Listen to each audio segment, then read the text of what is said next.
93.0 FM.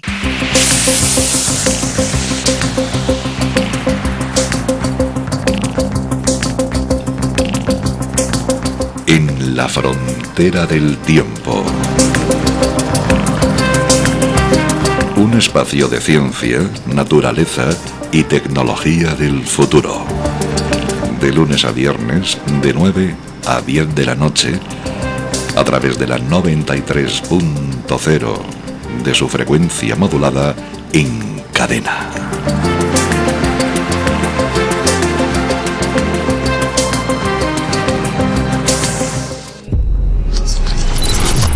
...93.0.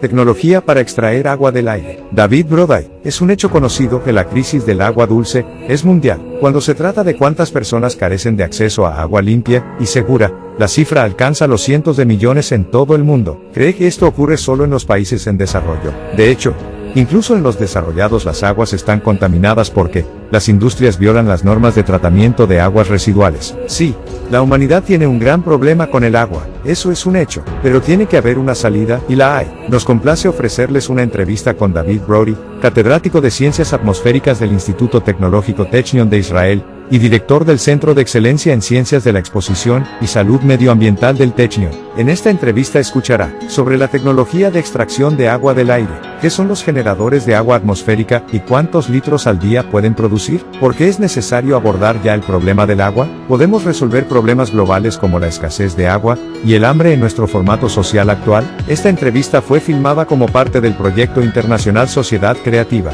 En palabras de David Broday, la atmósfera brinda la oportunidad de extraer agua y suministrar agua potable a las personas, haciendo que se queden donde están, en lugar de abandonar los lugares donde viven. ¿Qué debemos hacer realmente para ello?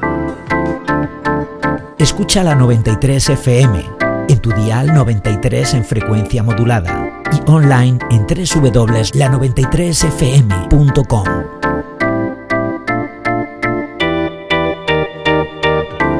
Hola queridos amigos, nos complace darles la bienvenida al canal de la Sociedad Creativa. Me llamo Olga, hoy voy a ser coanfitriona junto con Irina.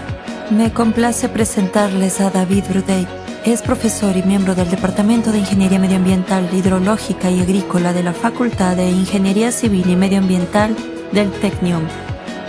También es director del Centro de Excelencia en Ciencias de la Exposición y Salud Ambiental del Technion. Bienvenido, David. Nos alegra verlo hoy. ¿Podría hablarnos un poco más de usted y de la tecnología? Sí. Buenos días a todos. Me llamo David Broday. Soy profesor de Ciencias Atmosféricas en el Instituto Tecnológico Technion de Israel. Así que soy profesor de Ciencias Atmosféricas y mi experiencia es tanto en la parte ambiental de la ciencia atmosférica como en su relación con la salud humana. Investigo la metrología atmosférica, la contaminación atmosférica y la ciencia de los aerosoles, entre otras cosas. También investigo el impacto de estos aspectos en la salud humana, porque mi trabajo se ocupa de los efectos de la atmósfera en el ser humano, principalmente los efectos de las impurezas atmosféricas que la gente respira, porque están suspendidos en el aire. Pero el tema de hoy es un poco diferente. Y pienso que vamos a hablar de extraer vapor del aire. Vapor de agua del aire para la producción de agua potable útil para ser consumida por las personas. Así que básicamente la atmósfera es un reservorio de agua. Pero el agua no está en fase líquida, sino que está en fase de vapor. Y esto es desafortunado porque nuestra vida está estructurada de tal manera que todo requiere agua en fase líquida. La química de la vida en la Tierra, todas las reacciones químicas que forman parte de los procesos bioquímicos tienen lugar en forma de agua. Es decir, son reacciones en agua o química del agua. Por cierto, el aire contiene agua en fase de vapor en una cantidad que es básicamente casi equivalente a la cantidad de toda el agua líquida de la superficie apta para el consumo. No me refiero al agua salada, sino al agua dulce que está en la tierra y el subsuelo. Así que básicamente la atmósfera contiene tanta agua como la superficie y bajo la superficie. Y no es fácil conseguir agua ni siquiera en la superficie. Tenemos que cavar pozos y bombear el agua. A veces el agua no es potable y hay que purificarla. O están contaminadas o son saladas. Y tenemos que eliminar las sales mediante, por ejemplo, la desalinización o algo parecido. Del mismo modo, el agua de la atmósfera tampoco está lista para su uso porque está en estado de vapor. Así que hay que, o alguien tiene que convertirla en estado líquido para que se pueda utilizar principalmente para beber o para cocinar. Pero obviamente no para lavar la ropa o bañarse, porque eso es demasiado caro. Así que el punto principal es tomar el agua del aire y convertirla en agua líquida. Ahora, esta idea es una vieja idea, no es nada nueva. Y a lo largo de la historia, muchas personas han intentado hacerlo. Y hoy en día hay decenas de empresas que afirman que pueden hacerlo. Porque es muy simple. Simplemente tienes que enfriar el aire. Y al enfriar el aire se produce la condensación del vapor en las superficies. Es como en el baño. Cuando nos bañamos o lavamos con agua caliente, hay mucho vapor en el aire. Y cuando el vapor toca un espejo u otras superficies que están más frías, se condensa y obtenemos gotas en la superficie. Esencialmente, la misma idea se puede utilizar en la industria. Se enfría el aire y se recogen gotas de agua condensada. Y esa agua será limpia y clara si las superficies están limpias y claras. Y podrá utilizarse para beber, incluso sin ningún tratamiento. Por supuesto, a escala industrial hay que analizarlo todo, pero se obtiene agua pura sin aditivos. Como el agua desalinizada antes de que la gente o la industria empezara a añadir algunos minerales al agua. Esto es H2O puro. Lo que, por supuesto, no es bueno para la salud, porque también necesitamos nutrientes y minerales en el agua. Por lo tanto, el agua debe ser tratada. Lo mismo ocurre con la extracción del agua del aire. Sin embargo, es muy caro. Muy caro, porque se necesita mucha energía para enfriar el aire. Y por eso, hasta ahora, este método no se ha impuesto en ningún lugar del mundo. Es demasiado caro. Hay otras soluciones tecnológicas mucho más baratas desde el punto de vista energético, como por ejemplo la desalinización. La desalinización es más barata energéticamente. Así que allí, donde no hay agua superficial y donde el agua que hay en el subsuelo no está limpia, o están a una profundidad muy grande, y es ineficaz extraerla de las capas porque están muy profundas en el subsuelo. Y por supuesto, allí donde hay gente que necesita agua, hay que encontrar otra solución para obtenerla. Así que si no es posible utilizar agua de pozos o manantiales, tenemos que encontrar soluciones.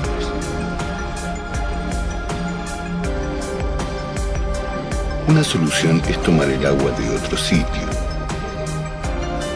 es decir, en las montañas o en otro lugar, y llevarla donde se necesite. Pero transportar agua también es bastante caro. El agua en tuberías tiene que superar fricciones y obstáculos topográficos. hay que mantener las tuberías y la infraestructura de bombeo. Si hablamos de distancias cortas, esta es probablemente la mejor solución. Aunque no tengas aguas, la consigues en otro sitio. Cuando se trata de largas distancias, en lugar de construir infraestructuras cuyo mantenimiento es muy caro, la gente utiliza camiones. Es decir, se lleva el agua por transporte. Pero también es muy caro, porque se paga la gasolina para que los camiones transporten el agua de un lugar a otro.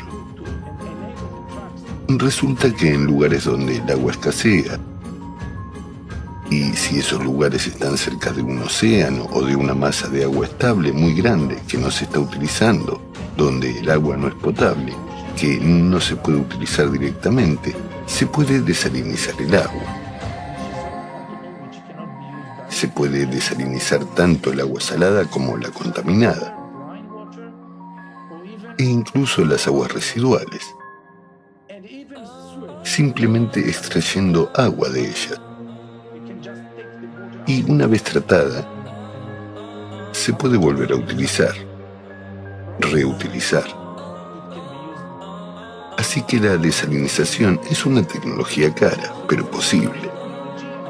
Resulta que hoy en día se está poniendo de moda en muchísimos lugares, porque, aunque es cara, a algunas comunidades, a algunas personas, a algunos países, no les resulta demasiado caro pagar por el agua, sobre todo si no tienen otra solución y quieren vivir. Sin agua, la gente no puede vivir. El problema de la desalinización es que es útil como gran fuente de producción de agua. Así que hay que construir una gran industria que necesita mucha energía, es decir, electricidad para funcionar. Y eso no es adecuado en las comunidades pequeñas. Así que si hay comunidades pequeñas, nos quedamos con la misma idea de hacer la desalinización en un lugar, construir la infraestructura y conducir el agua desalinizada después del tratamiento a las comunidades pequeñas. La desalinización como tecnología centralizada, como una solución centralizada, es adecuada para lugares con una gran población y una gran demanda de agua. No es adecuada para pequeñas aldeas o pequeños asentamientos. Si el lugar o el terreno son muy ricos en aguas superficiales, se puede tener una producción distribuida perforando diferentes pozos y suministrando agua a distintos asentamientos desde distintos pozos. Eso es excelente. Y esta podría ser o será la forma más barata. Pero el agua suele escasear, sobre todo ante el cambio climático. Y sabemos que el cambio climático afecta a diferentes ubicaciones de manera diferente. Pero mucha gente en todo el mundo, y sobre todo las personas que llevan hoy en día una vida más dura o una vida más difícil, son más vulnerables y más sensibles al cambio climático. Y en este lugar, el cambio climático tiene principalmente un efecto: la disminución de la disponibilidad de agua superficial y la disminución de la accesibilidad al agua superficial. En este caso, la producción local de agua no puede depender de la disponibilidad de agua superficial, sino de otra fuente de agua. Y esa fuente es la atmósfera. La atmósfera no tiene fronteras y es bastante homogénea, a diferencia del paisaje de la superficie, donde puede haber o no un río, puede haber o no un pantano. La atmósfera a gran escala es mucho más homogénea. Por supuesto, no en un sentido global, pero sí a escala de grandes áreas. Por lo que hay más igualdad, diría yo, y uniformidad. Y aquí no hay fronteras políticas, así que en muchos casos dos países fronterizos tienen condiciones muy similares. Aunque eso no siempre ocurre, depende mucho de la geografía. Y por lo tanto la atmósfera proporciona una oportunidad para extraer agua y proporcionar agua potable a la gente, permitiéndoles así permanecer donde están, en lugar de abandonar sus hogares e ir a la ciudad para conseguir un trabajo en una fábrica y convertirse en el escalón más bajo de la pirámide.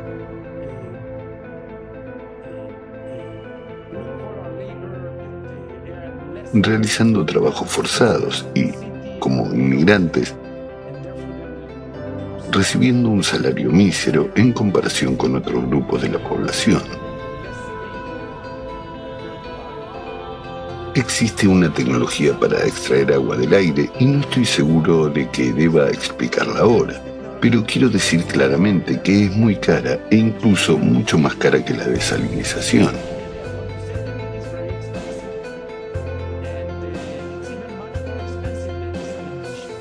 Así que la cuestión de si podemos convertir esta noble idea en una tecnología práctica aún no está resuelta.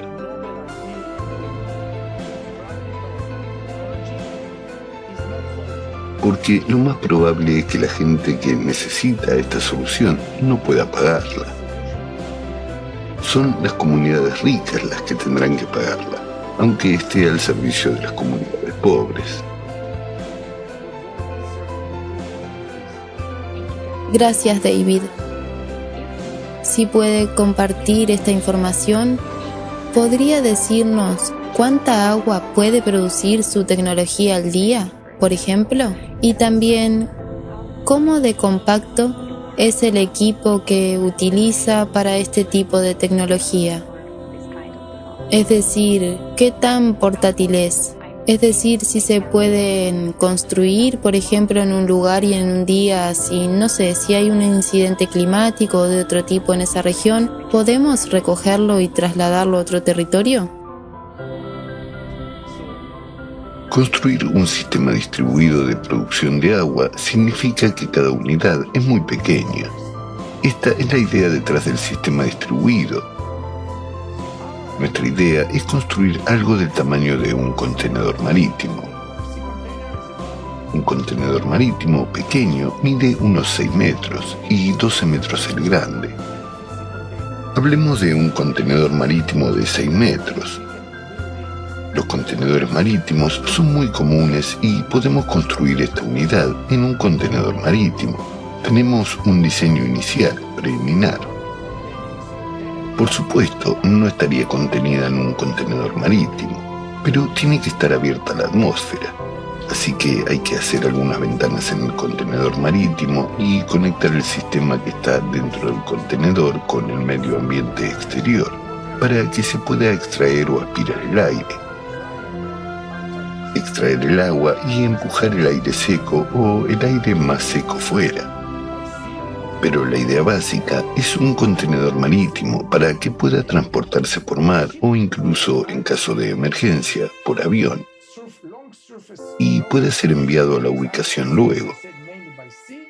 Como he dicho, por tierra, en camión, semirremolques o remolques hasta el lugar. En ese caso, se necesitan carreteras. Y si no hay carreteras, la última milla debe ser por helicópteros o por aviones, que simplemente la dejarán caer en cualquier lugar que sea posible. Así que, en ese sentido, es móvil. Pero tengo que decir que eso no es suficiente. Se necesita energía para esta tecnología. Así que, si hay un lugar donde no hay energía, ni red, ni central eléctrica, necesitas proporcionarle energía. Así que aparte de este dispositivo, llamémoslo así, o unidad, necesitas desarrollar una fuente de energía. Por ejemplo, si es un lugar donde hay mucho sol, se puede utilizar la energía solar para alimentar esta máquina, para que pueda extraer agua. En cuanto a la primera pregunta, ¿cuánta agua? Pues realmente depende del diseño de ingeniería. Pero creemos que en un contenedor con un diseño conservador que tenemos, podemos producir alrededor de 1000 litros por día. Y 1000 litros al día puede ser poco o mucho, dependiendo de cuánta gente lo vaya a utilizar. Pero según la OMS, una persona necesita beber o, digamos, obtener unos 5 litros de agua al día. Ahora, si esto es muy poco, sabemos que las comunidades pobres, por ejemplo, utilizan menos agua que las desarrolladas. Usted y yo probablemente consumimos mucho más de 5 litros al día, en forma de vino, refrescos o agua. Así que probablemente utilicemos 10 o 20 litros al día para beber. Pero si una máquina o un dispositivo puede producir 1000 litros al día, eso significa que alrededor de 200 personas obtendrán agua, en un cálculo de 5 litros al día. Si se dividen 1000 entre 5, entonces entre 200 personas, o 50 usando 20 litros, pueden utilizar este dispositivo para obtener agua. Y si eso no es suficiente, porque si hay mucha gente en el asentamiento y los contenedores son pequeños, entonces se pone otro contenedor. Así que necesitas 2 unidades y pueden suministrar el doble de agua, por supuesto. O suministrar al doble de la población. Que por el momento la cantidad de agua que una unidad puede suministrar es limitada, pero no ocupa mucho espacio, es solo un contenedor. Y si construyes un campo fotovoltaico, normalmente puedes ampliarlo un poco. Puedes suministrar energía a más de una unidad. Lo bueno es que las personas o comunidades que realmente necesitan esta solución, que sufren escasez de agua y están muy lejos del sistema hídrico, muy lejos de la infraestructura principal y del mar, y no pueden utilizar la desalinización, suelen tener suficiente terreno libre para instalar un contenedor y un campo de paneles solares, si están en un lugar donde hay suficiente sol, o turbinas eólicas, si están en un lugar donde hay suficiente viento. Así que hay una especie de equilibrio. Así donde esta tecnología puede ser realmente rentable y marcar la diferencia, suele haber suficiente terreno barato en el que también se podría producir energía. Así que el número de personas que pueden utilizar esta solución depende en realidad del número de unidades instaladas en esa región. No tienen nada que ver con la capacidad de una unidad ni con la cantidad de agua que produce. Si preguntan cuánta energía necesitamos, depende del nivel de desarrollo de esta tecnología, que aún no está perfeccionada. Debo admitir que aún está en sus inicios, pero ya sabemos que podemos ahorrar energía si mejoramos esta tecnología.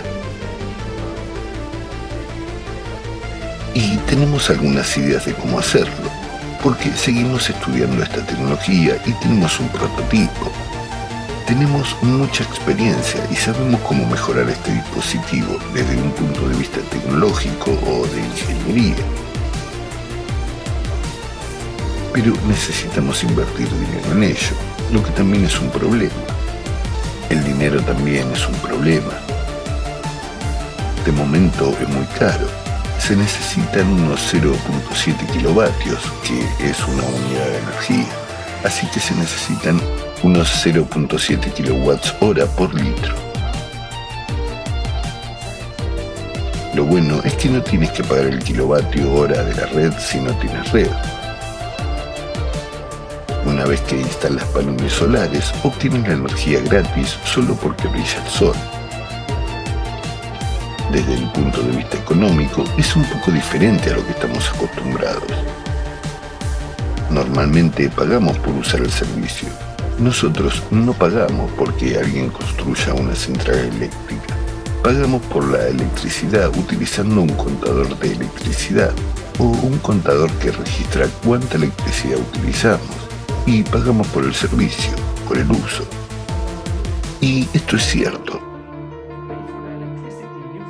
para la electricidad y para el agua. Pagamos el agua según lo que nos indica el contador o la unidad de medida. Aquí se trata de una economía diferente. Pagas por la instalación del dispositivo para producir agua y pagas por la instalación de la energía que, digamos, que son paneles solares. Pero una vez que una vez que alguien pagó por la infraestructura aquí, la infraestructura distribuida, una unidad para el agua, una unidad, como se llame, para la energía. Y usted no necesita pagar más porque el agua proviene de una fuente libre y renovable, que es la atmósfera. Y la energía proviene de una fuente libre y renovable, que es, digamos, solar o eólica, o algo así. Así que pagas solo por la infraestructura, sí. Y se siguen las normas de uso, esta tecnología casi no necesita mantenimiento. Así que el mantenimiento es relativamente barato. Luego, más tarde, lo obtiene gratis, entre comillas, porque has pagado por la infraestructura. Así que es un enfoque completamente diferente. Espero haber sido claro. Muchas gracias por compartirlo. ¿Podría decirnos qué haría que esta tecnología fuera más barata? Por ejemplo, usted ha dicho que se utiliza una enorme cantidad de energía para enfriar la atmósfera. Pero quizá exista una fuente de energía alternativa que sería mucho más barata y eficiente que las tecnologías de generación de energía que utilizamos ahora. Al preparar el foro anterior, encontramos mucha información de que ya existen tecnologías que simplemente aún no se han puesto en práctica y que podríamos obtener energía en grandes cantidades y mucho más barata. ¿Haría eso que su tecnología fuera más accesible y barata para todo el mundo? Y si no, ¿qué podría ayudar a extender esta tecnología por todo el mundo? Es una pregunta sencilla, pero no tiene una respuesta simple. Evidentemente hay tecnologías que permiten obtener agua a un precio mucho más bajo. Digo menor precio en términos de energía, porque el precio de la energía difiere de una región a otra.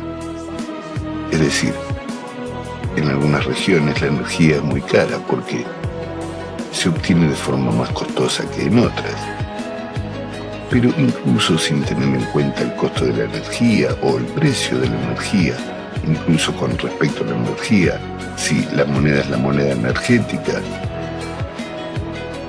algunas regiones necesitarán más energía para producir agua y otras menos. Estas son las condiciones que tenemos, no podemos controlarlo.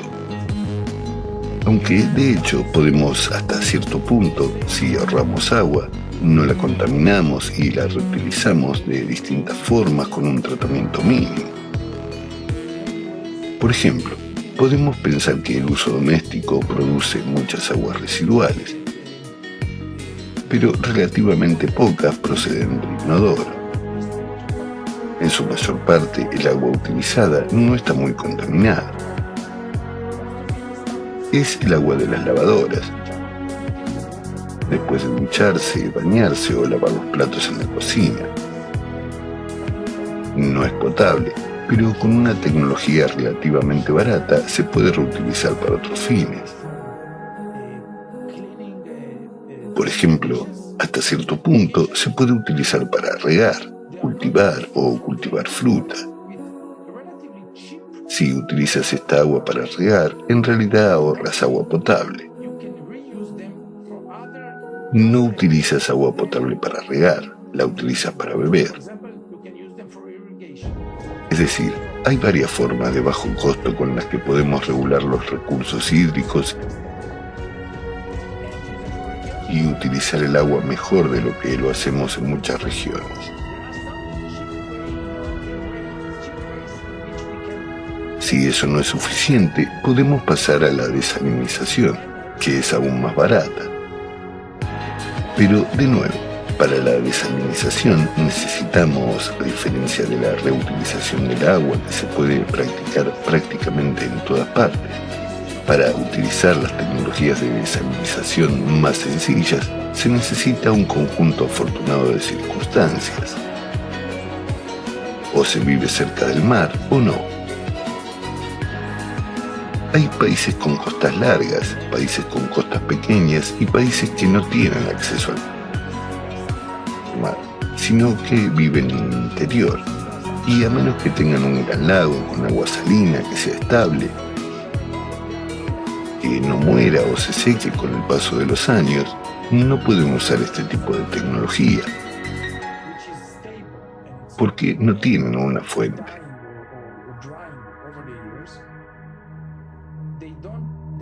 Así que hay diferentes opciones sobre cómo establecer la producción o suministrar agua a la comunidad. Y realmente depende mucho de la ubicación. Me refiero a la ubicación del país o al menos del gobierno si se trata de un condado. Depende de qué recursos naturales estén disponibles en su zona o de hasta qué punto la población esté implicada y dispuesta a aceptar la reutilización del agua. De nuevo, no para beber, sino para otros aspectos de la vida.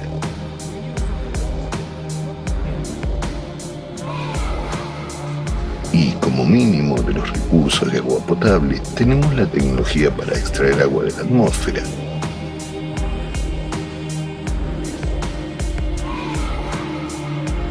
Hasta que encontremos una tecnología que sea más barata, que es, no sé si tecnología como esta ahora. Así que hasta que encontremos una tecnología más barata, extraer agua de la atmósfera está relativamente en la parte alta del costo energético y por lo tanto debería usarse solo en lugares en los que no tengamos otra solución. Sí, muchas gracias por compartirlo. Y sabemos que la crisis, la falta de agua dulce, es global. Y quizás sepa cuánta gente no tiene acceso a agua dulce limpia. Yo diría que cientos de millones no tienen acceso a agua potable y segura. No se trata solo de la accesibilidad al agua, porque algunas personas tienen acceso al agua, pero el agua no es segura. Así que, desgraciadamente, utilizan agua insalubre. Y por lo tanto no mueren de sed, pero pueden sufrir enfermedades más adelante, a una edad más avanzada. En cuanto al número de personas que no tienen acceso a agua limpia y segura, está claro que son cientos de millones en todo el mundo. Ni siquiera son decenas, son cientos de millones de personas. Y no son necesariamente países subdesarrollados. A veces son los países desarrollados los que tienen el agua relativamente contaminada. Porque la industria contamina el agua, porque las aguas residuales están maltratadas y puede ocurrir en los países más desarrollados del mundo. Todos sabemos que hubo algunos casos en los Estados Unidos también, que es un país muy desarrollado de agua contaminada. Y, por supuesto, una vez que la institución sabe al respecto, después de probar y comprobar y examinar, por supuesto, estas aguas no son utilizadas por la población. Pero a veces, hasta que se encuentra el problema, pasa algún tiempo. Y la gente utiliza agua contaminada incluso sin saberlo. Así ocurrió en Israel, ocurrió en Europa, ocurrió en muchos lugares de Europa. Sucedió, en realidad, a lo largo de los años, sucedió en todos los países desarrollados. Ninguno de los países desarrollados se ha librado, al menos una vez, de los problemas de abastecimiento de agua potable. Pero los países desarrollados saben cómo lidiar con ello, saben cómo controlarlo y cortar el suministro de agua contaminada muy rápido, diría yo.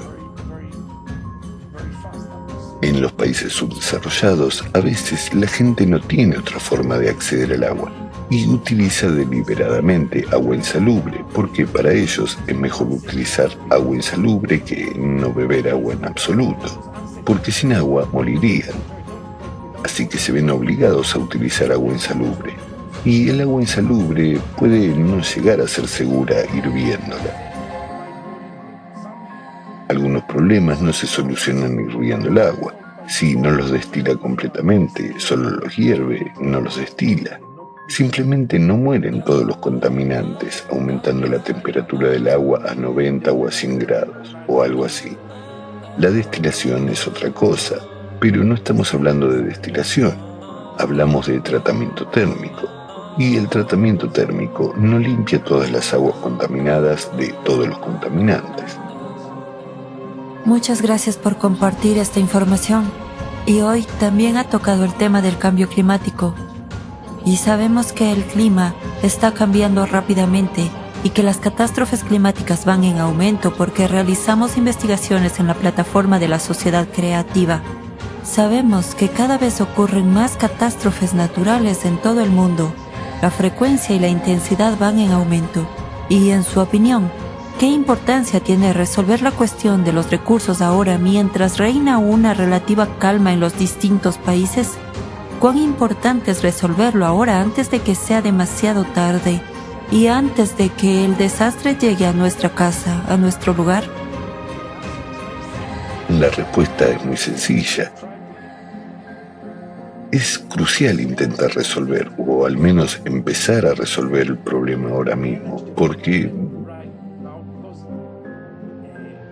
me tomo la libertad de decir que no tenemos ni la capacidad ni el derecho de posponer esto a un futuro lejano. Nuestra generación, y quizá la de nuestros hijos, aún tienen la oportunidad de resolver este problema y adaptarse a la vida. Es decir, nuestros hijos no vivirán en el mismo mundo en el que vivieron nuestros padres. Muchas regiones están ahora sujetas al cambio climático, ya sea por un aumento de la temperatura o por precipitaciones extremas en un corto periodo de tiempo, o por inundaciones,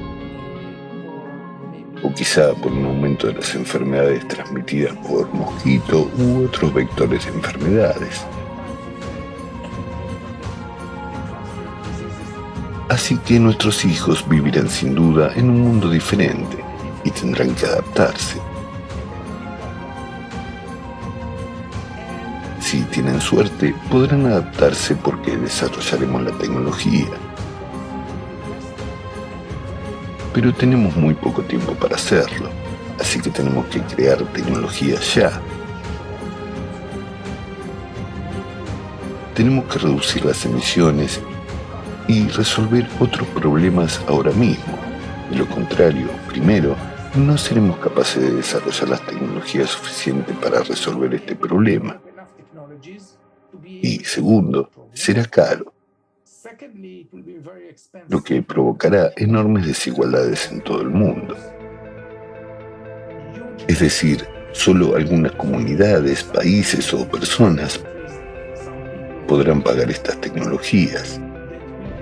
Y a medida que pase el tiempo, cada vez serán menos. Y la diferencia será enorme. Es como la diferencia de salarios, como la diferencia de acceso a la tecnología moderna, y la diferencia en la contaminación atmosférica en distintas regiones. Tenemos una responsabilidad con las generaciones futuras. Al fin y al cabo, esa es la cuestión principal. Sí, es responsabilidad hacia los que aún no han nacido, a los que nunca conoceremos, porque nacerán después de que nosotros muramos. Pero si pensamos que tenemos una responsabilidad, solo significa una cosa. Tenemos que hacer algo ahora, muy rápida e intensamente, con mucho esfuerzo. Pero hay quienes piensan que no tenemos responsabilidad ante personas que no conocemos y que nunca conoceremos. Incluso hoy en día, estas personas piensan, estoy viviendo ahora y no sé si soy responsable de ellos. Cada uno de nosotros vive como un lobo. Solo vivimos nuestras propias vidas. El caos aumentará y se está aumentando. Y la Tierra resolverá definitivamente este problema. Muchas gracias, David. Está claro que vivimos tiempos difíciles. La nuestra no es una sociedad próspera e ideal, ni para las personas, ni para los inventores, ni para los científicos y profesionales como usted. ¿Qué es lo que le inspira a usted y a sus colegas a desarrollar este tipo de tecnología? No lo sé, son muchas cosas, seamos sinceros, es una combinación de muchos factores. Se trata de dejar huella, sí, es mucho egoísmo. Querer dejar huella y creerse importante. No cabe duda de que hay un aspecto personal en ello. Pero, por otra parte, lo que no es menos importante, e incluso más, es la moralidad y la responsabilidad, como ya he dicho. No los intereses propios, sino los intereses de la sociedad en su conjunto. Muchas personas que trabajan en el campo de la ecología, los efectos sobre la salud, el cambio climático, etc. No todos son científicos, pero hay muchos en todo el mundo. Pero si estas personas piensan que lo más importante es mejorar la calidad de sus propias vidas, consiguiendo sueldos más altos y consumiendo más alimentos, energía, ropa, viajando, lo que sea. Si lo único que nos va a mover es nuestro egoísmo, sálvese quien pueda, entonces hay una respuesta clara a tu pregunta. No pasará nada. Porque no seremos capaces de unirnos unos con otros. Y si no pasa nada, entonces solo nos estaremos moviendo en una dirección, hacia el empeoramiento de las cosas a un ritmo mucho más rápido. Porque no están empeorando linealmente, sino exponencialmente. Cuanto más avanza, más rápido empeora. Diferentes personas tienen diferentes puntos de vista. No puedo saber todas las razones por las que la gente lo hace. De hecho, yo nunca me lo he planteado. Lo hago porque me interesa. Creo que tener más de lo necesario no te lleva a ninguna parte. Porque al final todos morimos. Y todos morimos de la misma manera. Después de morir no necesitamos nada. Estoy convencido de ello. Así que puedes morir muy rico o muy pobre. Pero todos llegamos al mismo punto.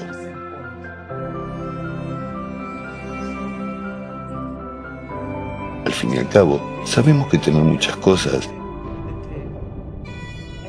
ya sean coches, ropa o dinero, no te hará feliz. Y no solo lo sé yo. Muchos científicos, sociólogos han realizado estudios sobre el tema. Las posesiones no son equivalentes a la felicidad. Las personas que poseen mucho y pueden gastar mucho no son necesariamente felices. Creo que nuestro deseo básico es ser felices. Cada uno de nosotros debe buscar lo que le hace feliz, lo que le aporta felicidad. Y si cada uno de nosotros es feliz, la vida y el mundo serán seguramente mejores. Sí. Siempre y cuando la felicidad no venga por encima o no esté sucediendo cuando estás causando que otras personas sean infelices, porque, a mi parecer, si tu felicidad es por pisotear a otras personas, haciéndolas infelices, eso no traerá al mundo a un lugar mejor. Pero mientras nuestra felicidad sea absoluta, sin causar infelicidad a otras personas. Creo que es lo mejor, al menos para mí. Pero no represento a nadie, solo me represento a mí mismo. Gracias por su historia. Y si cada uno de nosotros pusiera esto en práctica con el deseo de cambiar el futuro para mejor y hacer algo bueno por otras personas, si cada individuo hiciera eso, nuestro mundo ya habría cambiado para mejor, eso es seguro. ¿Y cómo cree usted que podemos resolver los problemas globales, como la escasez de agua y el hambre en nuestro formato actual de sociedad, donde el dinero es lo primero y la vida humana no tiene valor? No lo sé, porque a lo mejor soy uno de los afortunados que sobreviven. Algunas personas no tienen tanta suerte como yo y no sobreviven. No estoy predicando nada. Pero como he dicho, empieza por cada uno de nosotros. Reducir el consumo, ese tipo de cosas. Empieza no solo con las acciones personales que conlleva, llamémosle reducción del consumo. Pero por consumo no me refiero solo al consumo de bienes. También se aplica al poder político. Porque nosotros, individualmente, en muchos lugares, no siempre tenemos derecho a votar, a emitir nuestro voto y a decir lo que pensamos. Así que al menos en estas regiones o en estos países, en estas organizaciones políticas, hacemos una gran contribución si compartimos nuestros pensamientos y aportamos cambios. Muchas gracias, David. Me gusta mucho lo que ha dicho sobre la responsabilidad. Empieza por nosotros mismos. Depende de cada uno decidir hasta qué punto estamos conectados. Estoy repasando toda la entrevista en mi cabeza ahora mismo y me doy cuenta de cómo los diferentes retos unen a todos los países y a todas las personas, cómo una cosa fluye a la otra. Y creo que es obvio, para resolver estos problemas a los que nos enfrentamos ahora como humanidad, necesitamos todo el potencial de la humanidad. Necesitamos convertirnos en un todo unido, una sociedad unida. Y como dije al principio de la entrevista, presentamos el proyecto Sociedad Creativa. Este formato de sociedad es lo opuesto al formato de consumo, en el que una persona no es más que un pequeño engranaje de un enorme sistema. Pero en la sociedad creativa la vida humana es lo más valioso del mundo. Ahora nos enfrentamos a un ciclo de catástrofes climáticas, crisis ecológica y económica. Tenemos muchas crisis y no las vivimos de forma aislada. Usted lo ha dicho bien. Si hay países más desarrollados, hay países menos desarrollados. Pero ante el clima todos somos iguales. Así que quiero darle las gracias por esta entrevista. Muchas gracias por su tiempo, por invertir su tiempo en el progreso humano. Realmente espero que construyamos una sociedad creativa lo antes posible y que tecnologías como la suya sean financiadas y estén disponibles para todos en el mundo. Quizás tenga unas últimas palabras para nuestros espectadores. Puede parecer una locura, pero creo que lo más importante es la paz para todos. Una vida en paz. Creo que sería maravilloso si pudiéramos lograr eso para cada uno de nosotros. Sería maravilloso. Y espero, en realidad estoy seguro de que para que esto ocurra, necesitamos resolver muchos problemas, no solo personales, sino también los problemas de toda nuestra sociedad, es decir, problemas globales. Esto es posible también implicando al mayor número posible de personas en estos procesos. Me refiero a los procesos de toma de decisiones y, como ya hemos hablado, a expresar tu opinión o hacerte oír. Muchas gracias por sus palabras. Se agradecen de verdad. Como usted ha dicho, todas las personas quieren vivir en paz. Entrevistamos a miles de personas de todo el mundo y todas dijeron lo mismo, que todas quieren vivir en paz y tener todo lo que necesitan para vivir. Y surge la pregunta, si todas las personas quieren vivir en un mundo así, ¿por qué aún no vivimos en él? Y esta es la razón por la que surgió el proyecto Sociedad Creativa, porque era el deseo de las propias personas vivir en un mundo mejor, y nos damos cuenta de que solo nosotros mismos, podemos cambiar el mundo a mejor. No necesitamos esperar a que alguien venga y lo haga por nosotros. La plataforma de la Sociedad Creativa es exactamente la plataforma para unir a la gente. Como ha dicho, tenemos que hacernos oír, y eso es lo que hacemos. En la plataforma de la Sociedad Creativa hablamos alto y claro de los problemas a los que nos enfrentamos, de las soluciones y de unirnos.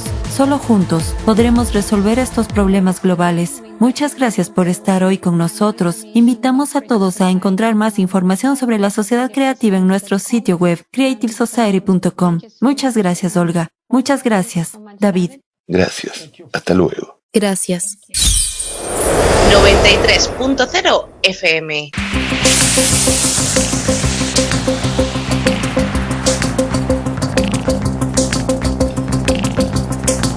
En la frontera del tiempo.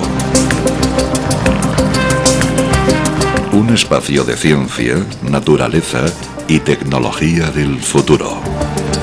De lunes a viernes, de 9 a 10 de la noche, a través de la 93.0 de su frecuencia modulada en cadena.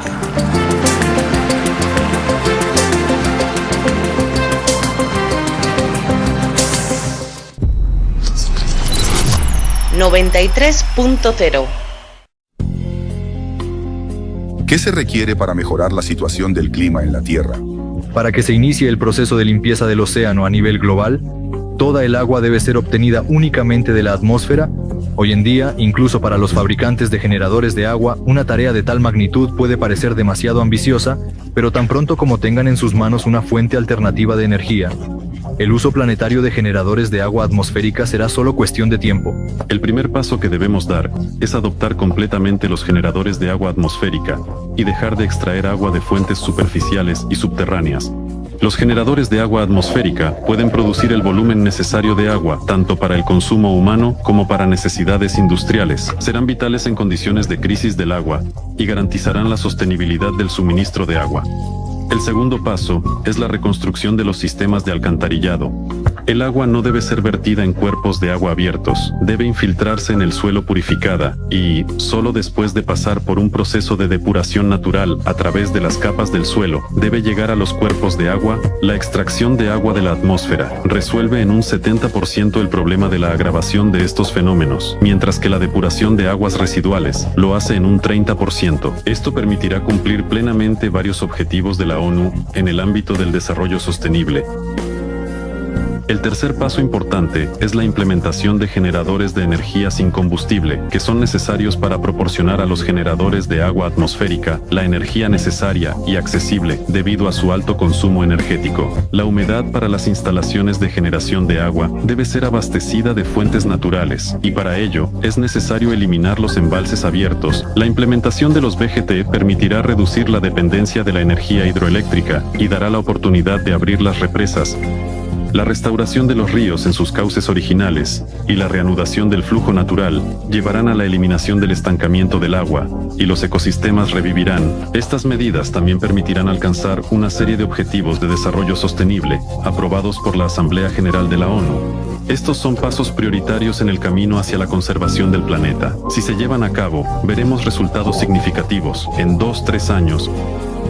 Es importante entender que el proceso de sus cambios está ganando impulso y no se podrá detener de inmediato. Por lo tanto, en el primer año, la situación puede empeorar un poco y aproximadamente en 8-14 meses todo se resolverá. En 5-8 años veremos cuánto se limpiará el agua. Esto restaurará la función del océano de enfriar el planeta. Desaparecerán las inundaciones, las sequías, los vientos anómalos y las variaciones de temperatura. el clima será mucho más suave y predecible. Así, gracias a la implementación de generadores de agua atmosférica, obtendremos tiempo adicional para desarrollar un escudo que proteja nuestro planeta de la influencia externa del espacio. Estimados descendientes ahora están frente al mismo precipicio y observan cómo se acerca. Pero ustedes no hacen nada, y esto en un momento en que ya tienen las tecnologías necesarias. Gracias a los generadores de agua atmosférica, realmente puedes ganar el tiempo que los científicos necesitan para detener y preservar la Tierra para las generaciones futuras. Este es un proyecto mundial, una de las piezas clave para salvar al mundo.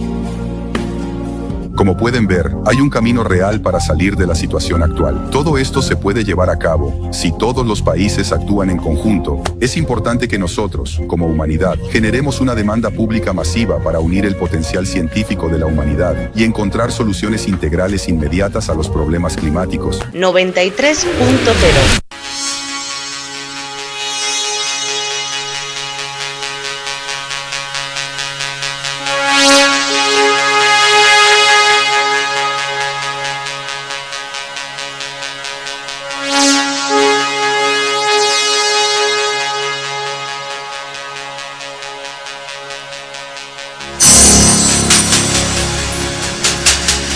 En la frontera del tiempo. Un espacio dirigido y presentado por Illa. En la 93.0 FM.